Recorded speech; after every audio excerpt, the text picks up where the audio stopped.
Our next speaker is Dr. Sanjukta Roy. She has done her MSc from JNU and PhD from TIFR, where she and her group first observed the Bose-Einstein condensate in India.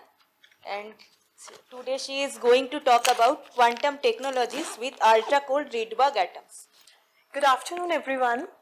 I thank the organizers of the Platinum Jubilee celebrations for inviting me to give a talk with Rydberg atoms.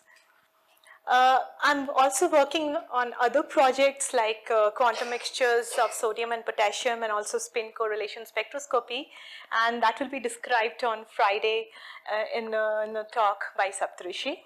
So the outline of my talk is, first I'll give an introduction to quantum technologies with Rydberg atoms. Then I'll describe our recent results on transition frequency measurement of highly excited Rydberg states. Then I'll talk about our very freshly obtained results towards quantum sensing with Rydberg atoms. And I'll talk about our very exciting observation of Rydberg excitation in cold atoms, which we got last month. Then I'll talk about measurement of second order correlation function in cold Rydberg atoms. And then I'll talk about our ongoing efforts on trapping of single atoms in optical tweezers. And then I'll give future perspective on quantum information with arrays of single Rydberg atoms. Rydberg atoms are very exotic atoms which have electrons at very high principal quantum number, which are far away from the nucleus. They are actually the giants of the atomic world, because at very high principal quantum number, the atoms are really large as compared to atoms in their ground state. For example, they can reach the size of a micron, which is comparable to the size of a human hair. So Rydberg atoms was discovered by Johannes Rydberg in 1888. So actually Rydberg atoms had a very important contribution to the birth of quantum mechanics at the time. So the energy of the Rydberg atoms, in the Rydberg state is given by this expression, where EI is the ionization energy, this is the Rydberg constant, and the delta is what is called the quantum defect. So this happens because what happens in a Rydberg atom is that the inner electrons are screening the charge of the nucleus so well that the outer electron is almost feels like a hydrogen-like atom. But for low values of L, where the orbitals are actually penetrating in the core, so there the screening is incomplete. So that fact is corrected by what is called a quantum defect. So we actually have made precise measurements of these quantum defects, which I'll describe in the next few slides. So what is quantum technology? Quantum technology is the acquisition, storage, transmission and processing of information using quantum sensors, processors and transmitters. So there are four regimes, main regimes of quantum technology is quantum communication, quantum simulation, quantum computation and quantum sensing and metrology. So as you'll see that Rydberg atoms is a versatile atom which is capable of addressing each of these regimes of quantum technology, and hence it's a very promising candidate for the development of quantum technology. So since Rydberg atoms are very large with outer electron very far away from the nucleus, it has exaggerated properties. For example, the energy of the Rydberg state is proportional to the 1 by n square, and the energy level spacing goes as 1 by n to the power cube, and the radius is n square, goes as n square, so which makes it a giant atom which is ideal for exploring mesoscopic quantum regime. Also, the radiative lifetime of atoms in the Rydberg state is very large, goes as n to the power cube, and this means that it can give long coherence time for quantum technology applications. Also, the polarizability of the Rydberg atoms, because it is very, very far away from the nucleus, it goes as n to the power 7. That means it's extremely sensitive to very small DC and AC electric fields, which makes it an ideal candidate for quantum sensing and metrology. Also, a very important property of Rydberg atoms. Yeah. Sorry, just so is there so this long radiative lifetime? Yeah. I mean, one would have imagined that the larger it is, the less coherent. Yeah. So, what is there some simple way of understanding Yeah, that? so because it's so far away from the nucleus, so the overlap of the wave function is very less. So that makes the lifetime very long. So if you go to very like high, it's almost, you're saying, like a free. Yeah. So if it's very at very high Rydberg states, the energy spacing is very less. So also it has small spacing between the Rydberg states, but it has very large spacing between the ground and the Rydberg state. So the overlapping of the wave function is very less. So that makes the lifetime very large. Overlapping of the wave function of the rest Yes, of this. So yes. if you think of it as a effectively as this the excited, the outermost electron It's and not the rest affected, of the atom, Yes. that overlap is less. Yes. Okay, I see. So therefore the coherence times are longer. Exactly. Okay, very interesting. So by that same argument, can I get a Rydberg atom from hydrogen also? Yeah, I mean, if you can have... because all you say that it's far away from the nucleus, because anyway it's saying one electron, right? Yeah. And because it's behaving like a hydrogen atom at a large this thing, right? Yes. So can I also have a Rydberg atom from hydrogen? Yes, I don't see why not. Yeah, it's a Rydberg. So you are saying that any atom, if I just excite to very high energy level, it will be stable? In principle, yes. Okay. Except for some others. Okay. So I guess there are some that are more stable than others. Yes. Which is why you do them in the lab. Exactly. Okay. That is fine.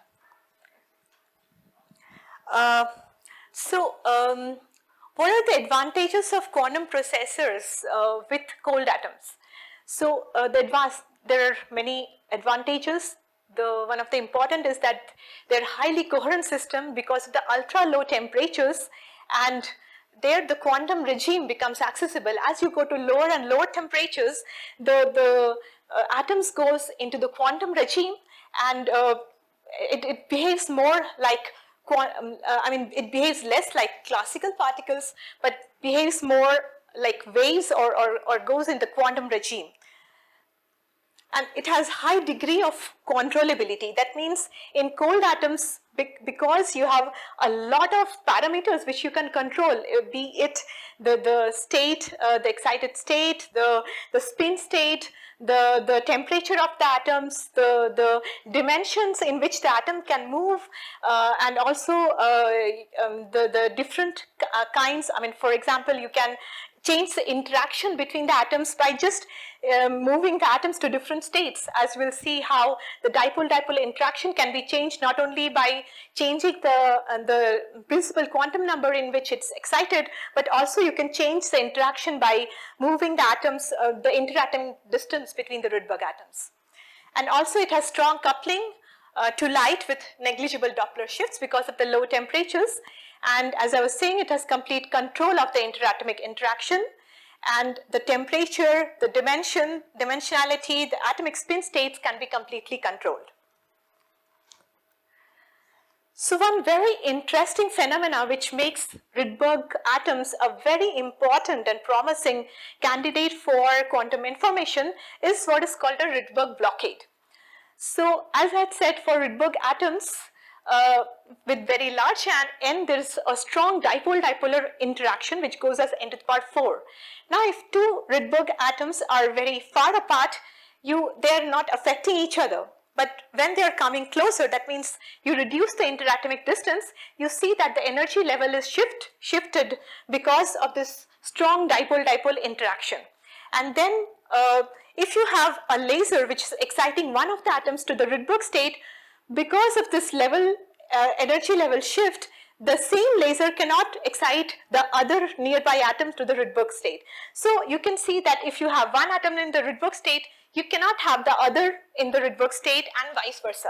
So there's a correlation which is formed and which leads to an entangled state using this phenomena of Rydberg blockade. So you can have either of one atom in the Rydberg state. Yeah.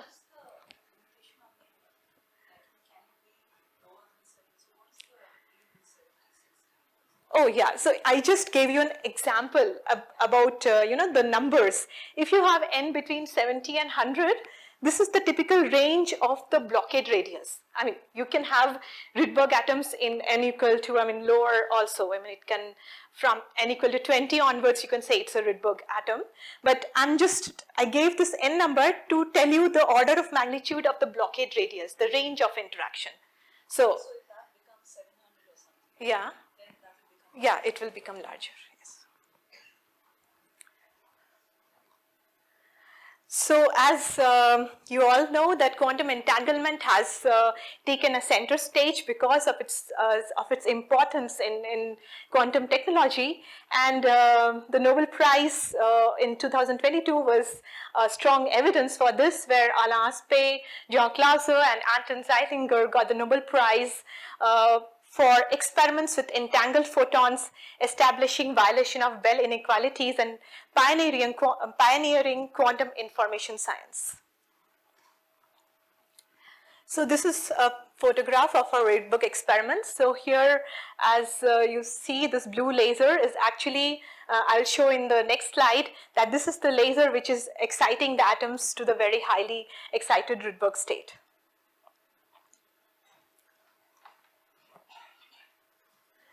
So we detect the Rydberg atoms using a phenomena which is called Rydberg electromagnetically induced transparency. So electromagnetically induced transparency is a very elegant, non-destructive way to detect atoms. So if you have, to explain electromagnetically induced transparency, suppose you have a two-level system and you have what is called a probe laser, and if you scan the probe laser across the resonance, that is across the atomic transition frequency, then you will get an absorption. But if you have a three-level system, it can be a lambda system, a V kind of system, or a ladder system as we have taken here. So then you have another laser which is called the coupling laser, which is making the transition from the intermediate state to the highly excited state. So here what you have is that there is a destructive quantum interference between the transition probabilities of these two transitions, which renders the complete cancellation of absorption, and at the same place where you have a maximum of absorption, you have a complete cancellation of absorption, and this makes the medium transparent. So this is what is called the electromagnetically induced transparency, and since we get the Rydberg atoms excitation using this, we detect the Rydberg atoms, so we call it Rydberg electromagnetically induced transparency. So this is our signal of Rydberg EIT, which we call in the short form. So here you see we have got a very nice and clean signal for a large range of principal quantum numbers. So here you will see this is actually the background subtracted. So this is actually the dip in the absorption, but it's inverted. So it's actually giving the transparency, the maxima in the transparency. So this is actually originally a dip in the absorption. So here you can see the electro-EIT signal from the Rydberg atoms, and when you go to very, very high principal quantum number, the signal decreases because of the lower transition probability. So we have used lock-in detection to maintain the clean signal to noise ratio as we go to higher and higher Rydberg excited states. So as I said, when the higher we go in principal quantum number, the larger is the dipole-dipole interaction, and it becomes, the properties becomes more exotic. So we wanted to go to as high principal quantum number as possible, but when we started the experiment, we did not have a measure of these transition frequencies to go to very high principal quantum numbers. So we thought the best way to get those frequencies is to measure it ourselves. So since we got very nice and clean signals, so we used this Rydberg EIT signals to measure the transition frequencies of up to very, very highly excited Rydberg states, so that it will be useful for our subsequent experiments on cold Rydberg atoms. A, B, and C again? So A is a signal which is taken without any lock-in detection, and B and C are two different methods of lock-in detection we have used. So this is telling us that whatever method we use, this is not, the signal is not, the frequencies which we got is not, I was about to come to this. So the signal, the peak of the signal which is giving the transition, absolute value of the transition frequency, it's not varying more than 600 kilohertz. So we have got a very, very high, precise measurement of these transition frequencies. So even if we have used lock-in detection, so still it did not affect much our measurement of the transition frequencies. Yeah. Yeah. Or whether you modulate the probe, they're essentially the same, right? Because when you use a chopper also, you are modulating the probe. The chopper we are using in the control beam. So actually we have used the chopper. We wanted to modulate the control beam because we wanted to get the frequency of the control beam, because the frequency of the ground state to the frequency of the ground state to the intermediate state, it's well known. We don't need to know this. But what we wanted to know is this.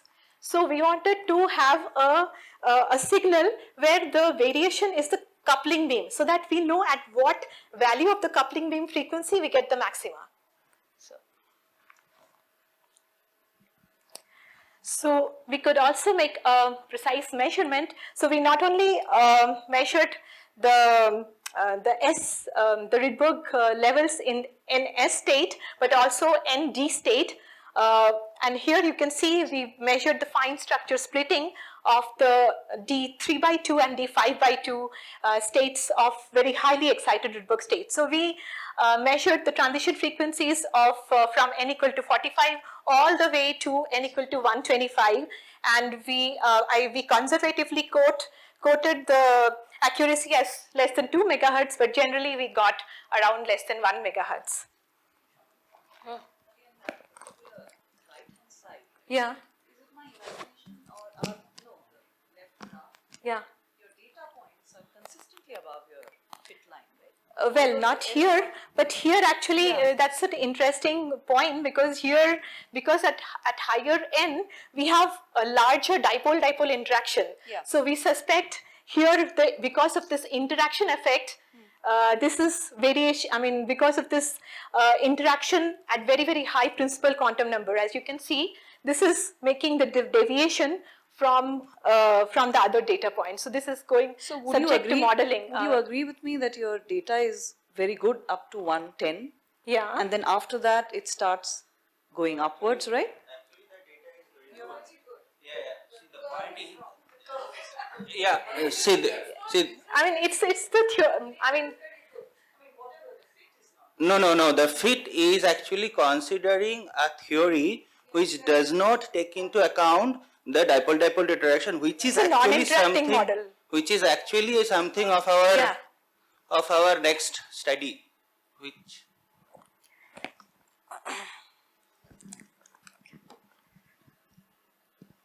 So here you can see we have taken the data. It's only a subset of the data we have taken, where we measure the transition frequency from n equal to 45 to all the way from n equal to 125, and we could measure accurately the transition frequencies. So here we have plotted the transition frequencies as a function of the principal quantum number, and we fitted the expression for the energy of the Rydberg state which I had shown in the beginning of the slides, and from there we got a very accurate measurement of the quantum defects and also the ionization frequencies from this. So this is the first measurements of these quantum defects using transition frequencies to very, very highly excited Rydberg states. So the next which is still work in progress, is we are working towards quantum sensing with Rydberg atoms because of this highly sensitivity of Rydberg atoms to very small electric and magnetic fields. So here you can see as we change the powers of the control beam, you can see the increase in the signal of the Rydberg EIT. So here we see a very interesting phenomena. We are in discussion with Dibendu for making a theoretical modeling for this. So here what we have done is, instead of just one control beam, we have made a standing wave of the control beam from both sides. And what we observe is that we have two peaks, which is one is what is expected, the Rydberg EIT, and another is a broader peak which is separated in frequency. And as we change the detuning of the coupling beam, we see them merging together and then going on the other side. So we are still in a process of making a theoretical modeling to explain the process. So here we are making measurements to look at the Zeeman splitting or very highly sensitivity of this Rydberg atoms to very small magnetic fields. So this is the Zeeman level structure of Rydberg atoms, where you can see this two hyperfine states in the Rydberg levels. So here we can see the measurements. We explored different combination of the polarization of the coupling and the probe beam, and here we can see a very high sensitivity to different magnetic fields. So I forgot to mention that here we have put a solenoid or a magnetic coil around the rubidium atoms, so that we can put a magnetic field on the Rydberg atoms which we can vary. So here we have explored different polarization combinations, and we can see it's very, very highly sensitive to magnetic fields. But it's more than what is the sensitivity of ground state atoms. So here it's a future experiment which we are already have prepared a lot for it. So this is quantum sensing using microwave interferometry with Rydberg atoms. So what we are going to do is to have microwave addressing 4 energy levels which are which are connecting these Rydberg states, and then using this 4 microwave interferometry, we can get a very high electric field sensitivity, which is we aim for around 100 nanovolt per centimeter. So next I come to measurement of correlation function in cold Rydberg atoms. So what is correlation function? It characterizes the coherence and statistical properties of an electromagnetic field. So the first order correlation function is what we all know. It gives the degree of coherence between 2 electric fields, which is the amplitude correlation which we get in interferometry. Now the second order correlation function, it gives the statistical character of the intensity fluctuation, and we get what is the intensity correlation. So this is a typical nature of correlation function for a thermal state, a coherent state, and a Fock state. So for the measurement of the correlation function, so we have the cold atoms, and we collect the fluorescence of the cold atoms using a very high numerical aperture lens which is inside the vacuum chamber. It collects the fluorescence, and we divide the fluorescence into two parts. In one part we observe the fluorescence in a CCD camera, and the other we couple it to a fiber, which is going to a fiber splitter and going to what is called a single photon detection module, which is very highly sensitive to detect even a few photons. So it is capable of detecting even the photons from single atom. And here we have used electronics in collaboration with EEG, which is the avalanche photodiode optical data acquisition system, which actually measures the correlation function using the fluorescence of the photons which is coming received by this 2 APD. So this is the expression for the intensity correlation function. So here is this photograph of our setup of our Rydberg atoms. So here is the vacuum chamber where we get the cold atoms.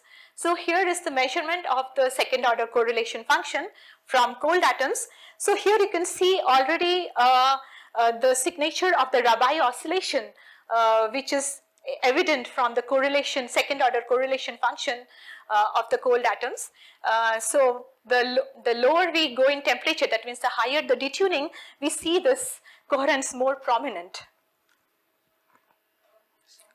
Yeah. From your slide before this. So in the correlation function, what before this? Oh. Yeah. What was the capital R? Sorry. So it is the distance. I mean, R is the position. So at 2, you see that it's it's the position, and T is the time. So it's a general expression for the correlation function, but in our case we are using only the time delayed intensity interferometry. We are not using this position. I have just written. I understand. So what is small r then? So I'm just trying to understand the difference between the small and the big so r. it's suppose you have one r. Yeah. So if you have a distance r, suppose you want to take a spatial, correlation in 2 spatial position. So that difference in the spatial position will be capital R. So R is the small r, and small t is the general position and time variable. So this is a spatio-temporal correlation function. Yes. Okay, and how do you decide on the capital R? So since here we are just using time, but suppose, for example, I give you an example. Suppose you want to have a correlation in a Bose-Einstein condensate, which is a large atom. Okay. So now it's a big macroscopic thing. Now if you want to see how coherent is the light coming from 2 points in a Bose-Einstein condensate, then we will use this spatial coherence. But here we are using just the temporal coherence. Okay. Here R is 0 actually. Yeah, it's R is 0.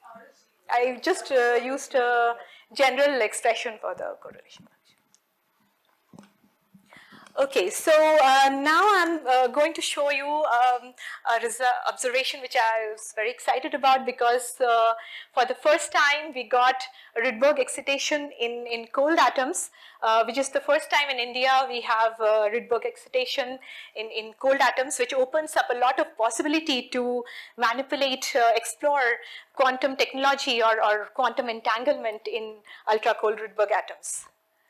So, the first signal from any new observation is always special, so I make sure we record it, even though it's not the best of the signal you want to present. So here you can see that we are scanning the coupling beam, which is scanning the coupling beam across the Rydberg transition, and so this is actually the APD signal. The maxima is the fluorescence, which is collecting the fluorescence of the 780 beam. Now, as soon as you are exciting to the Rydberg state, since the atoms are making a transition to the Rydberg state, the fluorescence is reducing. And as soon as you are taking the coupling beam away from the Rydberg transition, it's coming back to its previous position. So this gives a signature of Rydberg excitation in cold atoms. So as I said, you improve the signal over time. So here we have, yeah. So It seems that it stays on the excited states more. Where? No. In your experimental Here. result, yeah. So it depends on the speed in which we are, Okay. So it depends on the speed in which we are, modulating the coupling beam. So more we are staying out of the transition, more it will be, at the top of the fluorescent signal. So, I mean, the dip is signifying that we are actually making the transition resonant with the Rydberg transition.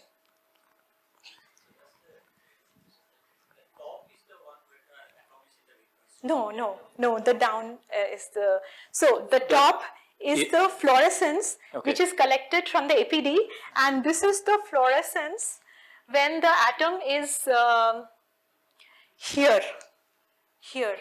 Okay. So, which is not in the Rydberg state. Now, when the atom is excited to the Rydberg state, when we are scanning the coupling laser beam across this transition, so then when it hits the resonance, it goes to the Rydberg state and the fluorescence reduces. So now, like, so this all the down thing, Yes. those are, and that going from down to up, that's the time that it goes like n to the power something, right? So it depends on what is the speed of scanning of our coupling laser. I mean, if I just leave it there, Yeah. so this is at n equal to what, roughly? So this is at n equal to 35, so we are going to explore higher n. Okay. So we are so starting. 35, roughly how long it stays? That's a second, right? It's like more than 10 seconds, is it? So it depends on how long we are keeping. So if I just leave it there, then it's going to stay there, yeah. I mean, depending on the lifetime of the Rydberg atoms. So that's going to stay much longer. Yeah. Okay. So that was your n to the... Yes, Yeah, yes. n to the power some 5 or 3 or something. N to the power 3. 3, yeah, okay. Yeah, so it's depending how fast we are scanning the laser. Yeah. So it has many depends on where we are exciting to. So it of course decays back to the intermediate state. Okay. Yeah, and then from intermediate state to the ground state. So it has. So that transition to the intermediate state is non-radiative. No, it's radiative. Yeah. So then in that case, you so we are not collecting that fluorescence. We are collecting only the 780 fluorescence. Yeah, but suppose, I mean, people have collected that fluorescence? Yeah, in 1 or 2 experiments, yes, they have. Yeah, but it must be far in the UV or something, right? Yeah, it's 480 nanometer. It's the same as the laser, which, I mean, it's the same as the transition. It's only 480 nanometer? It's only half of your excited. Because the Rydberg state is so high up there, isn't it? Yeah, so we are addressing the levels we are addressing. That is, we use 480 nanometer to excite the transition from the intermediate to the Rydberg state. I see. So that emission also happens. Yeah, if it had been from the ground state to the Rydberg state, it would have been in UV, and it's very difficult to get UV lasers. But that's why we use this 2-photon transition. So where 780 laser is very easy to get. So this is 780 plus 480. Plus 480, yes. Okay. So when it decays from the Rydberg, it comes back to the ground state or that intermediate state? Yeah, it goes to the intermediate, and then depending on the lifetime of the intermediate state, which is like 28 nanosecond, it... So it goes there, and also the two-step. Okay, coming back. And what is the mechanism of coming back, like during the excitation when you drive this periodic pulse? Yeah. So actually, when we are going to do it like systematically, when we want to do the Rydberg blockade, we are going to map the Rydberg state to one of the lower hyperfine ground state. So if the atoms comes back to the lower hyperfine ground state, we'll know that it had gone to the Rydberg state. So that is how we are going to detect atoms in the Rydberg state. So right now it's like the first measurements, we still have to systematically map the transition to one of the states, so that when it's in that state, we can surely foresay that it had gone to the Rydberg state to deterministically measure the Rydberg atoms.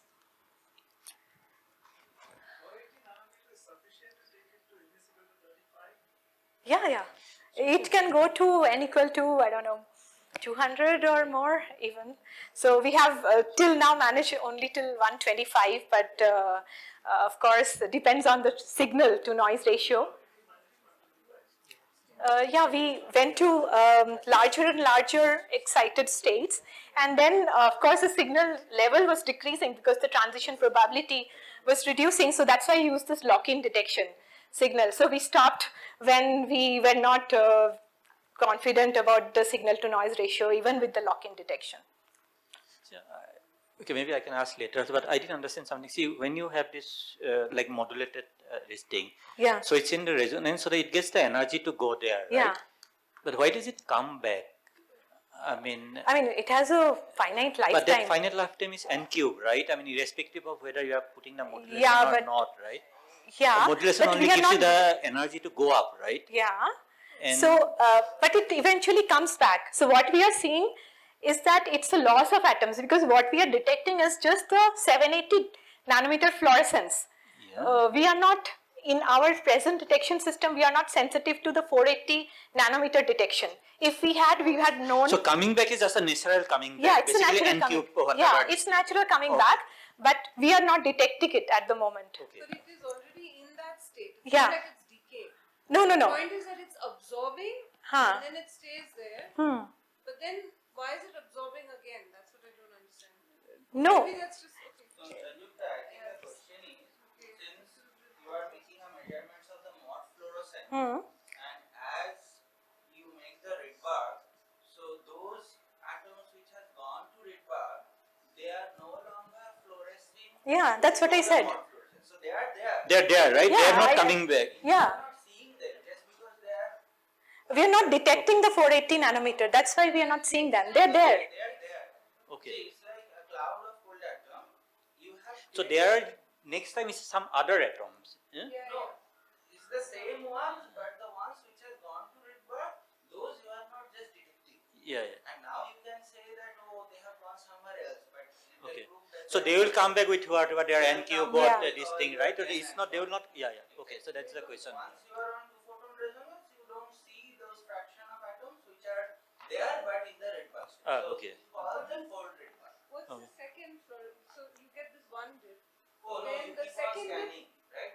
So as you get a resonance, a two-photon resonance, then you see that we are scanning back and forth. We are scanning back and forth. It's actually a replica of this scan. of the Rydberg. It's the right frequency, it gets excited to the Rydberg state.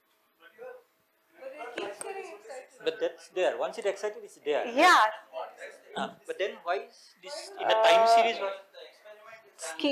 Yeah, you can see the speed already. I don't remember. So he. Oh, I see. Okay. So you're saying that the rest of the atoms which didn't get excited are getting excited. Yeah. There's a lot of. atoms. So just to say, just to clarify, here we are seeing a volume of just 1 micron in the mod, because we are using a high numerical aperture lens. I'll be showing in the next slides. So we are looking at very small region of the mod, like 1 micron. So there are atoms which are going around. So some new atoms. Yeah, new atoms are coming to that. Yeah, I understand. Okay. So here you can see, it's It's not that they are decaying.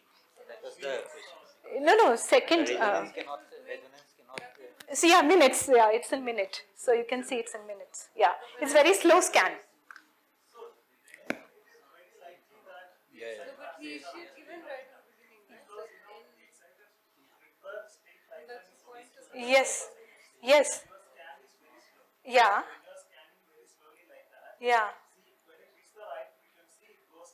Yeah.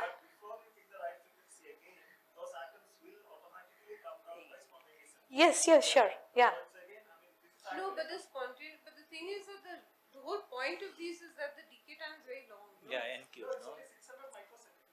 Well, as compared to the intermediate state of 28 nanoseconds, it's very long.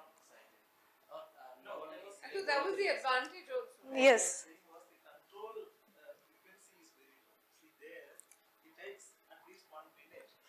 Once it hits the frequency, to hit that same resonance frequency again, it takes at least half a minute. Yeah. At least half a minute it takes. And the exact Rydberg state never lives for half a minute. Okay, so it is decaying. Yeah, it must be decaying. Okay, so it has a very small prefactor, is it, with n cube? Yeah, just that we are not 900 detecting the fluorescence from that. Per units. Yeah. Yeah, so can we use some other kind of pulse to Sure. this question, like for example some step kind of Sure. pulse? I mean, this was just to see that, I mean, it was the first signal to see whether we are getting the Rydberg excitation, but we can use, actually we are planning to make the final measurements of our experiment in pulse mode so that we have well control on the Rydberg excitation, the timing control, everything we can control very precisely. Actually, we were setting up the EOM for very fast switching to have very small, I mean, pulses for this Rydberg excitation. We are also going to lock these two laser to a reference cavity so that they are very stable when we do a Rydberg excitation of cold atoms and eventually single atoms, so that we may make sure that there's a coherent Rydberg excitation and these lasers are always stable. So we aim to get around less than 100 Hertz stability using the reference cavity. So the next step, what is ongoing, is excitation to the of the measurement of correlation function after excitation to the Rydberg states. So which is like really ongoing, and soon we can have some interesting results. So the next step in the experiment is to do single atom trapping for Rydberg excitation. So what is the idea is to have a laser beam which we use 850 nanometer to focus on the cold atoms to a very small focal spot of around 1 micron. So this small focal volume, this will ensure that there is either 0 or 1 atom in the optical tweezer due to a phenomena called collisional blockade, which is actually inelastic collision, which makes sure that if there are more than 1 atom in such a small trapping volume, because of this inelastic collision, there will be release of energy and both of the atoms will go out of the trap. So this will ensure that either there is 0 or 1 atom in the optical tweezer. So that's why we'll make sure that the focal spot of this optical tweezer is very small, of the order of 1 micron.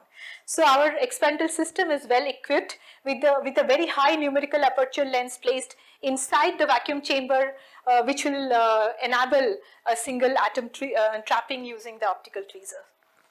So this is a schematic diagram of this experimental setup, which is most of them are in place.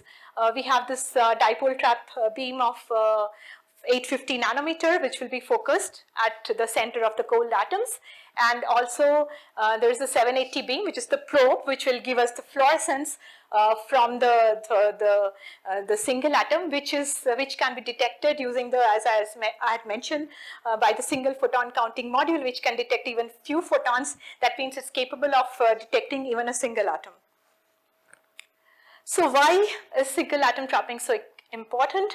Because the ability to trap individual atoms allows controlled engineering of the quantum state, and single quantum system is necessary to encode and process information at the quantum level, and we can explore quantum physics of particles at the microscopic level. So the Nobel Prize in Physics in 2012 was awarded to Serge Haroche and David Wineland for groundbreaking experimental methods that enable measuring and manipulation of individual quantum systems. So the next step of this experiment would be to trap single atoms in individual optical tweezers and then excite them to Rydberg state, so that they have large dipole interaction to create quantum entanglement between Rydberg state using Rydberg blockade. So one interesting regime we can explore using the array of single Rydberg atoms is what is called the mesoscopic regime. So in a microscopic regime, there is we all know it follows single particle physics, And in macroscopic regime, there's we know it follows very well the many-body physics, but what happens in the intermediate regime? So at what point it stops being following microscopic physics, it stops being following classical law, quantum laws, and it goes in the macroscopic classical regime. So to answer this question, we will use a bottom-up approach where we'll have an atom by atom assembly with single atom in each optical tweezers, and then we can scale it to 1D or 2D arrays of individual atoms excited to the Rydberg state. So with this, with very strong dipolar interaction between Rydberg states, we can explore very interesting physics such as quantum simulation of anti-ferromagnetic ordering with Rydberg atoms in a square or a triangular array. Or we can do quantum sensing and metrology using Rydberg atoms because of its high degree of polarizability, and we can beat the standard quantum limit using quantum tricks such as squeeze states, and probably we can reach the Heisenberg limit, which is the holy grail of precision measurements. So I come to the end of the talk.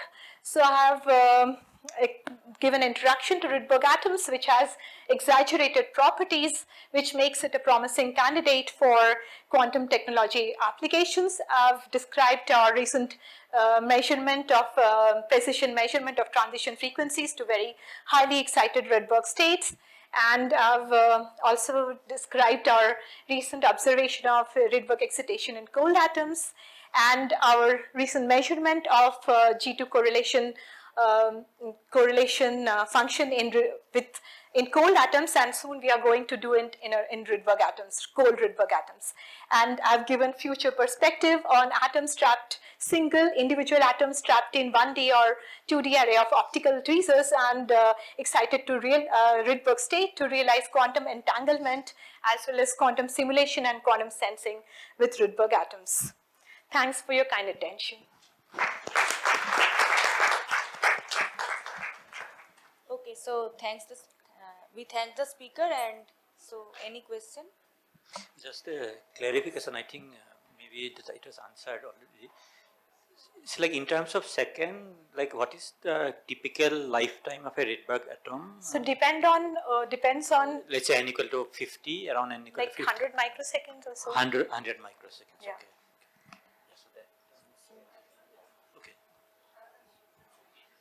So when you have an ensemble of Rydberg atoms, what about the stability? See, one question I have is, don't they get ionized? Because if you look at these electrons which are so far away, it's like Pluto going somewhere near Alpha Centauri, right? So how do they really stay there? So, Even I was going to ask, why is it not more like a metal, for example? The electrons are yeah. freely sharing, Yes. No, atoms are far apart. I mean, it's a dilute gas. So that's a condition, right? I mean, Yeah, you have to have a dilute gas. Yeah, it's dilute. And also probably when it's a cold atom ensemble, this is better, right? Yeah. We have. So I guess it really can't. Yes. Okay, thank you. Huh? No, so actually because of this large range of dipole-dipole interaction, we can change the interparticle spacing so that we can bring it together so that the dipole-dipole interaction becomes prominent, or take it out, or we can go to higher Rydberg state so that it becomes stronger, the dipole-dipole interaction. So we have, still dilute. It's not like a metal. No, it's not like a metal, yeah. How do you choose the principal quantum number, the experimental? So we used the particular transition frequencies. So that was the whole motivation for us to measure these transition frequencies, because when we started the experiment, we didn't have the transition frequencies. We were lost. How do we go to this highly excited states? So then we actually explicitly measured, systematically all the transition frequencies. Now it will be not only useful for our experiment, but I've also got emails that it's already useful for other Rydberg experiments as well.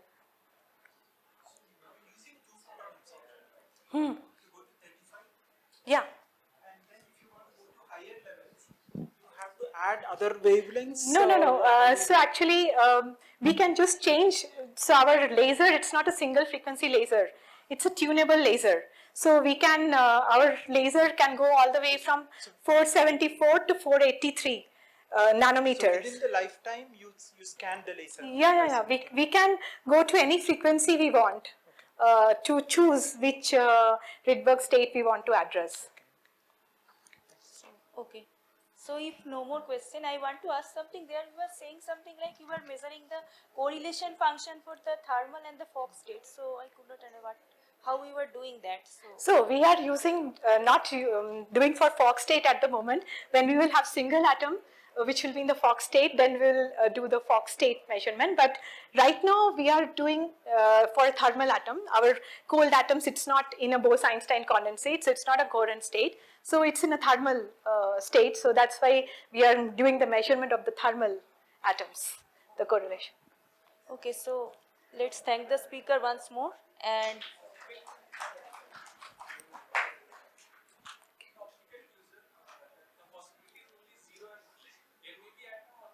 Yeah. Yeah, so we can actually do a deterministic, so it will, so that's why when we make sure that it's only 1 micron, so we can know it's either 0 or 1. But of course, when we have a large number of optical tweezers, because of this probability, there could be 0 or 1. Then we can actually selectively remove, the tweezers which has 0 atoms. So these are all possible. I mean, these are all within the quantum state engineering of an array of. Yes, exactly. So we can remove the defect selectively by identifying which tweezer does not have an atom. So this is possible. let's thank the speaker and so